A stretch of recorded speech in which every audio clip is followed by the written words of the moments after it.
Hey, how's it going? Todd here with Film Bodega, and this video is all about our new product, Hand-Drawn. Hand-Drawn is a pack of hand-drawn and animated fonts, symbols, shapes, numbers. There's like 5 different text styles. There's some cool doodly shapes and fun things like that. And yeah, it's all really great stuff, but you'll actually get a lot more bang for your buck if you use it in After Effects. And that's because you can use the vector files and do some infinite scaling and just kind of really customize things a little bit more than if you were just using the alpha channeled video files. And so yeah, I'm going to show you how to do all that right now.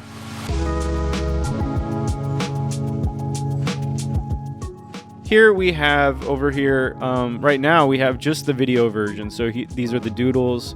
And so you'll see we just have like, lots of fun little shapes that were just drawn painstakingly, frame by frame, animating on, all that sort of stuff by hand. Yeah, that was me.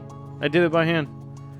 It took a while. But yeah, so here we go. We've got hearts and nice little fun speech bubbles. But here's the thing: if you're doing this in After Effects, and let's say we put this in a new comp, just a regular HD comp, and we drag this in. After it's animated on, you'll see once we start to scale it up, you'll start to get some kind of pixelization on the edges there. And that's because it's just a video file with a defined size that can't really be changed after the fact.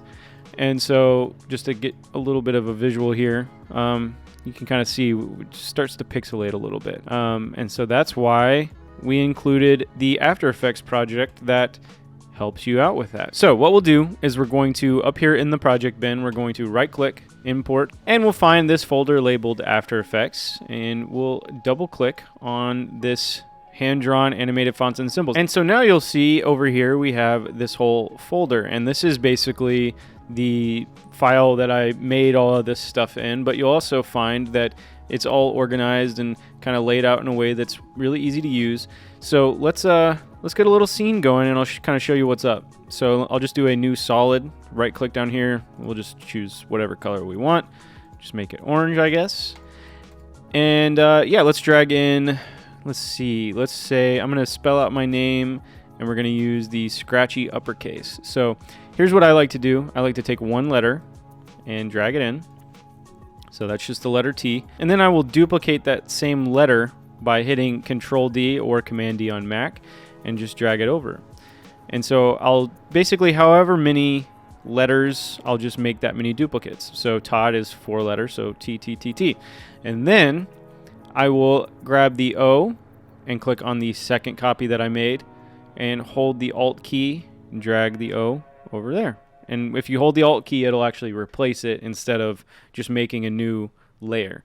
And so we'll just do that for the letter D. So holding down the Alt key, just drag it in. Now all these letters are animated on 2s, so that means every second frame it'll change. Now we have my name, and we need to, let's say we want to make it real big. We want to make it, we want to make it fill the entire screen. And if we did that with the video files, it would probably start to pixelate after a certain point. So first what I'm going to do is I'm going to make a new null object. So I'm going to right click, go to New, Null Object, and then I'm going to select our 4 letters here, and I'm going to grab this is called the pick whip, and I'm going to grab that and select our null object. And so now we can hit the S key on our null layer, and I also like to hit Shift P, and that'll bring up both scale and position. And so check this out. So we want it to fill the whole thing, but now we're starting to get some pixelization. It's starting to look a little bit softer on the edges.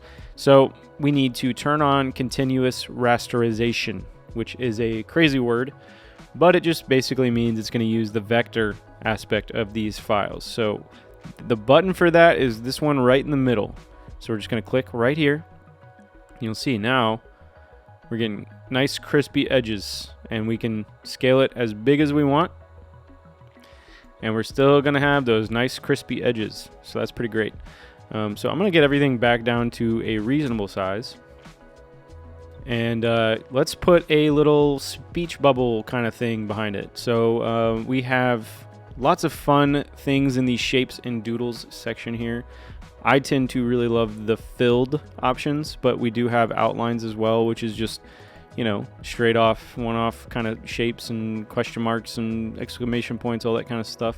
But I want to have a thing that just says Todd with some exclamation points. So we're going to do my name.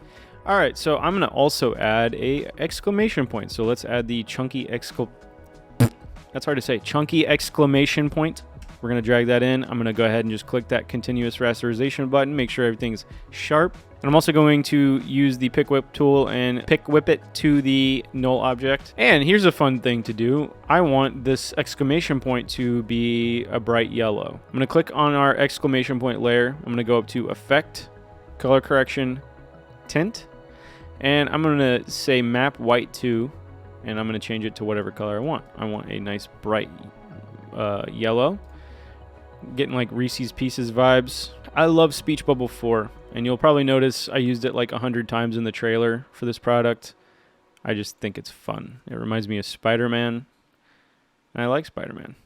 Boom. Todd. I'm going to leave this white, but you could change the color using that same technique that I just showed you before. And so here we go. Here's what we've got. And it's important to note that when you do the continuous rasterization, it will slow things down because you're working with actual large shapes and sizes and everything. So just keep that in mind. The more layers you have on continuous rasterization, the longer it will take to render. Let's go out to like 12 frames in, select our text. I'm going to hit the P key. I'm going to start the stopwatch there just to kind of kick off some animation, and then I'll go to the beginning and I'll take each letter and just kind of shift it in some random way.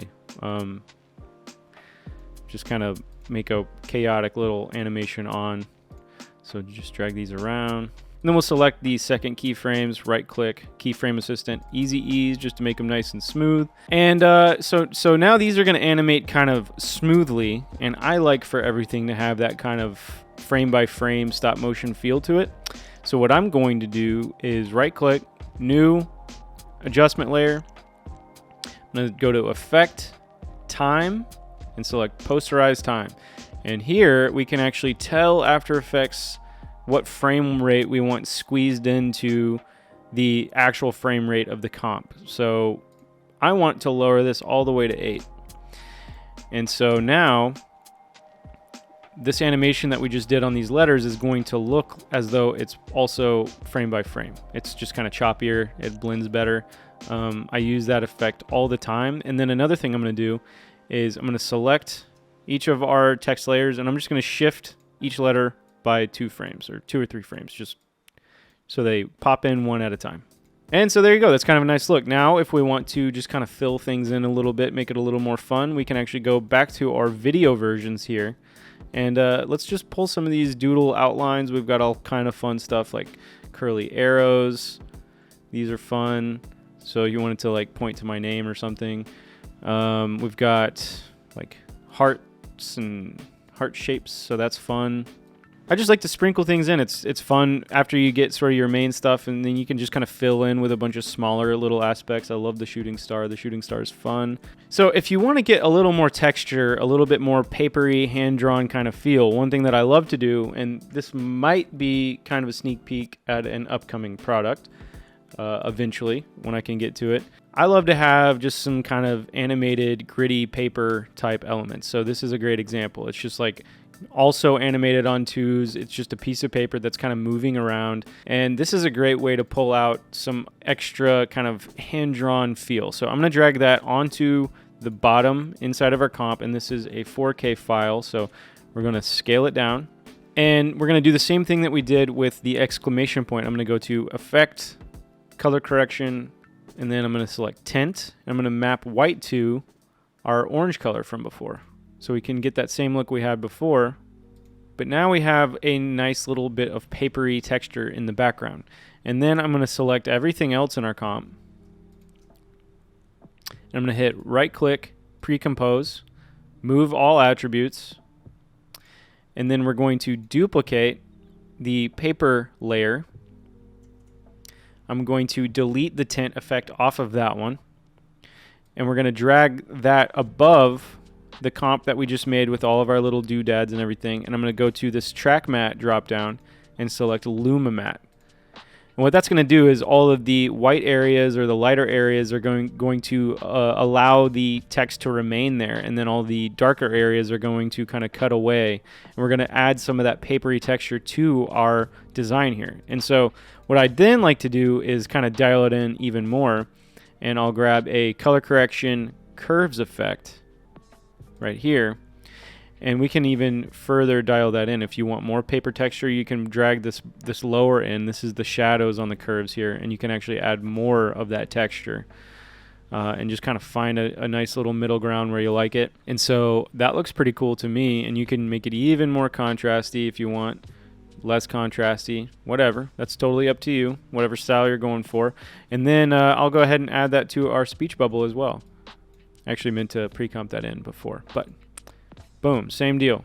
And so there you go. We got a nice little fun, cute, hand-drawn animated thing. And yeah, it took no time at all. And it's infinitely scalable, except for these little doodads on the side. So yeah, just remember, click that rasterization button if you want to make things bigger. And then, play around with some paper textures and Luma mats and stuff. And again, we might be coming out with something sort of like that in the near future. So, we'll see. We'll see what happens with that. But yeah. Hope you have fun with the product. Thank you so much for checking it out, perhaps trying it. And yeah, we've got a lot of products that we're going to be rolling out. It's just fun stuff we've been playing around with. So yeah, stay tuned. Anyways, thanks for watching, guys. I'll see you all next time.